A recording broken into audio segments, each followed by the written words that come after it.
بسم اللہ الرحمن الرحیم۔ السلام علیکم۔ حضور نبی کریم صلی اللہ علیہ وآلہ وسلم سے تعلق اور نسبت رکھنے والی ہر چیز اور ہر شخصیت تا قیامت اتنی ممتاز و مکرم ہے کہ اس کی نظیر بھی پیش نہیں کی جا سکتی۔ اس لیے اگر عالمین کے جوانان، خواتین اور اشخاص اکٹھے ہوں تو وہ حسنین کریمین، امہات المومنین اور صحابہ کرام رضی اللہ تعالی عنہم کی عظمتوں اور فضیلتوں کا مقابلہ نہیں کر سکتے۔ امہات المومنین میں سے حضرت صفیہ بنت حیی رضی اللہ تعالی عنہا کی شخصیت کسی تعارف کی محتاج نہیں ہے۔ حضور نبی کریم صلی اللہ علیہ وآلہ وسلم کی زوجیت میں آنے سے پہلے آپ کا نام زینب تھا، جبکہ صفیہ نام خود نبی کریم صلی اللہ علیہ وآلہ وسلم نے رکھا تھا۔ ام المومنین حضرت صفیہ رضی اللہ تعالی عنہ کا تعلق حضرت موسیٰ علیہ السلام کے بھائی حضرت ہارون علیہ السلام کی اولاد سے تھا۔ آپ رضی اللہ تعالی عنہ کا والد حیی بن اخطب یہودیوں کے نامور قبیلے بنو نذیر کا سردار تھا۔ حیی بن اخطب نبی کی اولاد ہونے کی وجہ سے اپنی قوم میں بے حد معزز و محترم تھا اور تمام قوم اس کی وجاہت کے آگے سر جھکاتی تھی۔ حضرت صفیہ رضی اللہ تعالی عنہ کی پہلی شادی عرب کے مشہور شاعر سلام بن مشکم القرظی سے ہوئی تھی، جبکہ دوسری شادی رئیس خیبر کے بھتیجے کنانہ بن ابو الحقیق کے ساتھ ہوئی تھی۔ اوائل سن ہجری میں نبی کریم صلی اللہ علیہ وآلہ وسلم نے یہودیوں کی روز روز کی شرارتوں کا قلع کما کرنے کے لیے ان کے مرکز خیبر پر چڑھائی کی۔ خیبر مدینہ منورہ کی شمال مغرب میں ایک نہایت زرخیز مقام تھا، جہاں یہودیوں نے چند نہایت مضبوط قلعے بنا رکھے تھے۔ ان کا ارادہ تھا کہ وہ مدینہ منورہ پر قبضہ کر کے اسلام کو اکھاڑ پھینکیں۔ چنانچہ اس مقصد کے لیے وہ مدت سے لشکر اور آلات حرب و ضرب جمع کر رہے تھے۔ اپنی تیاری مکمل کر لینے کے بعد انہوں نے دو اور قبائل بنو غطفان اور بنی اسد کو بھی اس وعدے پر اپنے ساتھ ملا لیا کہ مدینہ منورہ کی فتح کے بعد نصف نخلستان انہیں دے دیا جائے گا۔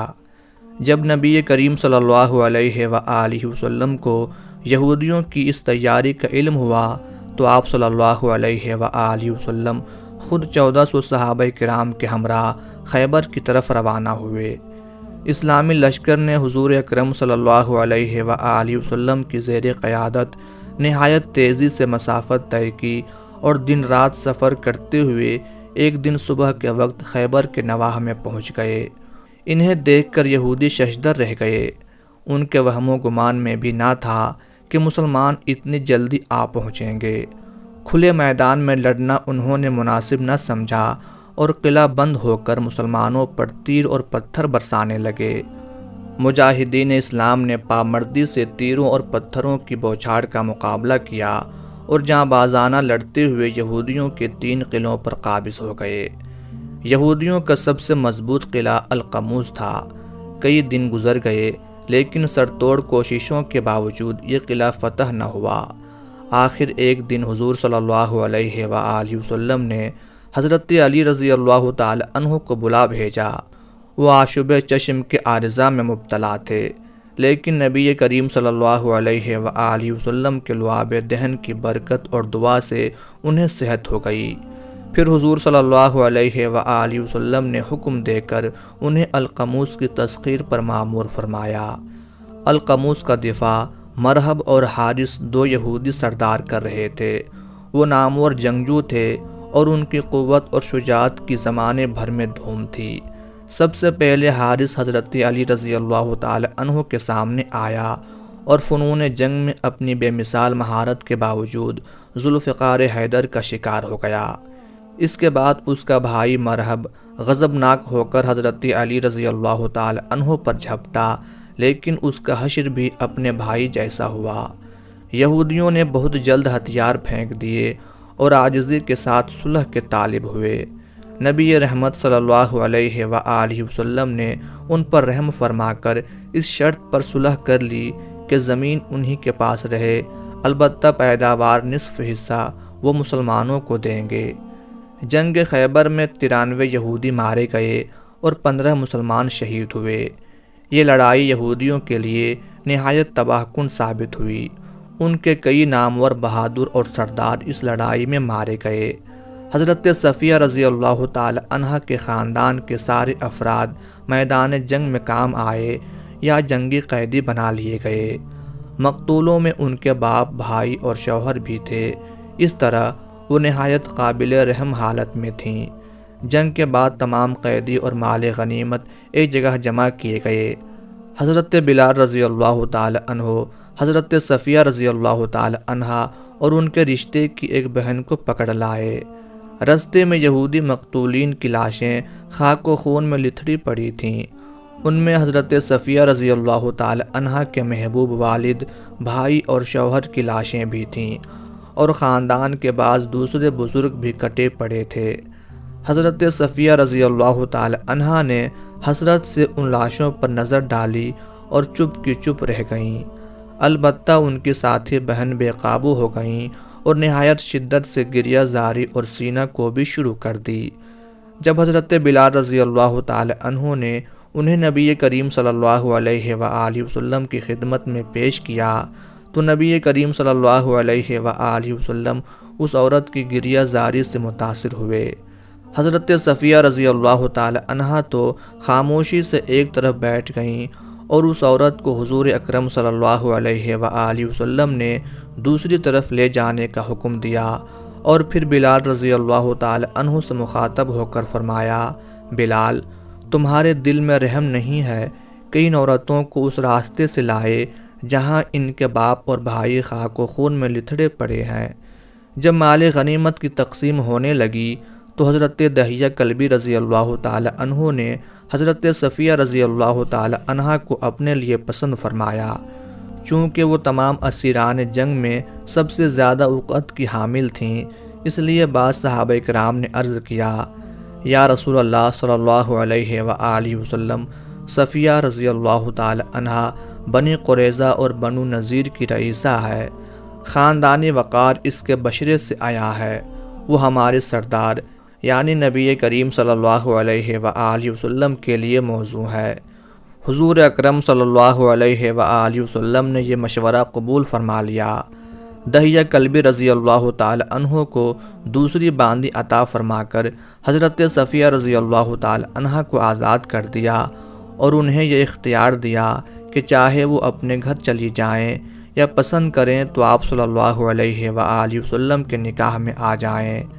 حضرت صفیہ رضی اللہ تعالی عنہ نے حضور صلی اللہ علیہ وآلہ وسلم کے نکاح میں آنا پسند کیا اور ان کے حسب منشا حضور اکرم صلی اللہ علیہ وآلہ وسلم نے ان سے نکاح کر لیا۔ کچھ روز خیبر میں قیام کرنے کے بعد جب یہ قافلہ مدینہ منورہ کے لیے روانہ ہوا اور 6 میل کا سفر کرنے کے بعد آپ صلی اللہ علیہ وآلہ وسلم نے ایک جگہ رات کو قیام کرنے کا ارادہ فرمایا تو ام المومنین حضرت صفیہ رضی اللہ تعالی عنہا نے انکار کر دیا۔ چنانچہ قافلہ آگے روانہ ہوا اور خیبر سے 12 میل کے فاصلے پر صحبہ کے مقام پر لشکر نے شب بسر کی، اور بعد میں رسول اللہ صلی اللہ علیہ وآلہ وسلم کے دریافت کرنے پر ام المومنین حضرت صفیہ رضی اللہ تعالی عنہا نے پہلی جگہ پر قیام سے انکار کی وجہ بیان کرتے ہوئے عرض کیا کہ وہاں قریب ہی یہودی کافی تعداد میں آباد ہیں، اس وجہ سے وہاں آپ کا قیام کرنا مناسب نہیں تھا۔ آپ رضی اللہ تعالی عنہ کی یہ ایمان افروز اور محبت سے لبریز بات سن کر آپ صلی اللہ علیہ وآلہ وسلم کے دل مبارک میں ان کی قدر و منزلت بڑھ گئی۔ جب قافلہ مدینۃ المنورہ پہنچا تو ام المومنین حضرت صفیہ رضی اللہ تعالی عنہ کے قیام کا بندوبست حضرت حارثہ بن نعمان رضی اللہ تعالی عنہ کے گھر میں کیا گیا، جہاں ام المومنین حضرت صفیہ رضی اللہ تعالی عنہ کو دیکھنے کے لیے خواتین کا ہجوم ہو گیا، اور ام المومنین حضرت عائشہ صدیقہ رضی اللہ تعالی عنہ بھی آپ کو دیکھنے کے لیے تشریف لائیں، اور جب حضرت فاطمہ الزہرا رضی اللہ تعالی عنہ آئیں تو ام المومنین حضرت صفیہ رضی اللہ تعالی عنہ نے اپنے کانوں سے سونے کی بالیاں اتار کر بطور ہدیہ حضرت فاطمہ رضی اللہ تعالی عنہا کی خدمت میں پیش کیں، اور دونوں کے ہمیشہ بہت زیادہ خوشگوار تعلقات رہے۔ حضرت صفیہ رضی اللہ تعالی عنہا کی آنکھ پر ایک ہرا نشان تھا۔ حضور صلی اللہ علیہ وآلہ وسلم نے ان سے پوچھا، یہ کیسا نشان ہے؟ حضرت صفیہ رضی اللہ تعالی عنہا نے عرض کیا کہ یا رسول اللہ صلی اللہ علیہ وآلہ وسلم، میں نے ایک رات خواب میں دیکھا کہ آسمان سے چاند ٹوٹا اور میری گود میں آن گرا۔ میں نے یہ خواب اپنے سابقہ شوہر ابن الحقیق کو سنایا، جس سے وہ سخت غضبناک ہوا اور زور سے میرے چہرے پر تھپڑ مارتے ہوئے کہا، کیا تو حجاز کے بادشاہ یعنی محمد صلی اللہ علیہ وآلہ وسلم سے شادی کرنا چاہتی ہے؟ یہ اسی تھپڑ کا نشان ہے۔ ایک بار نبی کریم صلی اللہ علیہ وآلہ وسلم تشریف لائے تو حضرت صفیہ رضی اللہ تعالی عنہا رو رہی تھیں۔ وجہ دریافت کی تو کہا، عائشہ رضی اللہ تعالی عنہا اور زینب رضی اللہ تعالی عنہا کہتی ہیں کہ ہم تمام ازواج میں افضل ہیں، کیونکہ بیوی ہونے کے علاوہ ہم حضور صلی اللہ علیہ وآلہ وسلم کی قرابت دار بھی ہیں، لیکن تم یہودن ہو۔ حضور صلی اللہ علیہ وآلہ وسلم نے حضرت صفیہ رضی اللہ تعالی عنہا کی دلجوئی کے لیے فرمایا، اگر عائشہ اور زینب کہتی ہیں کہ ان کا خاندان نبوت سے تعلق ہے تو تم نے کیوں نہ کہہ دیا کہ میرے باپ ہارون علیہ السلام اور میرے چچا موسیٰ علیہ السلام اور میرے شوہر محمد صلی اللہ علیہ وآلہ وسلم ہیں۔ حضرت صفیہ رضی اللہ تعالی عنہا کو نبی کریم صلی اللہ علیہ وآلہ وسلم سے بے حد محبت تھی۔ حضور صلی اللہ علیہ وآلہ وسلم کے مرض الوفات میں تمام ازواج مطہرات حضور صلی اللہ علیہ وآلہ وسلم کی عیادت کے لیے حضرت عائشہ رضی اللہ تعالی عنہا کے حجرے میں تشریف لائیں۔ حضرت صفیہ رضی اللہ تعالی عنہا نے حضور صلی اللہ علیہ وآلہ وسلم کو بے چین دیکھا تو فرمایا، یا رسول اللہ صلی اللہ علیہ وآلہ وسلم، کاش آپ صلی اللہ علیہ وآلہ وسلم کی بیماری مجھے ہو جاتی۔ دوسری ازواج مطہرات نے ان کی طرف دیکھا تو حضور صلی اللہ علیہ وآلہ وسلم نے فرمایا، اللہ وہ سچی ہے، یعنی ان کا اظہار عقیدت نمائشی نہیں بلکہ سچے دل سے وہ یہی چاہتی ہیں۔ حضرت صفیہ رضی اللہ تعالی عنہا نے رمضان المبارک 50 ہجری میں 60 سال کی عمر میں وفات پائی اور جنت البقیع میں دفن ہوئیں۔